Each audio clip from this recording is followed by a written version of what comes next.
જિલ્લા કલેક્ટર ગંગા સિંઘે નર્મદા જિલ્લાના રાજપીપળા દેડિયાપાડા માર્ગ પર મોવી ગામ નજીક નિર્માણાધીન બ્રિજ અને ખૂંટાઆંબા પ્રાથમિક આરોગ્ય કેન્દ્રની મુલાકાત લીધી. જિલ્લા કલેક્ટર શ્રી ગંગા સિંઘે રાજપીપળા દેડિયાપાડા માર્ગ પર મોવી ગામ નજીક નિર્માણાધીન બ્રિજની સ્થળ મુલાકાત લઈ કામગીરીની સમીક્ષા કરી હતી.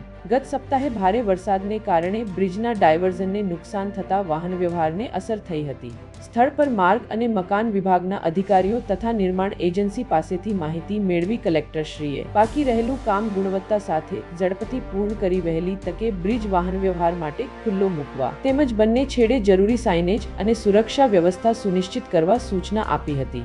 ત્યારબાદ કલેક્ટરશ્રીએ ખૂંટાઆંબા પ્રાથમિક આરોગ્ય કેન્દ્રની આકસ્મિક મુલાકાત લઈ તબીબી સેવાઓ, દવાઓની ઉપલબ્ધતા, દર્દીઓને મળતી સારવાર અને સ્વચ્છતાની સમીક્ષા કરી હતી.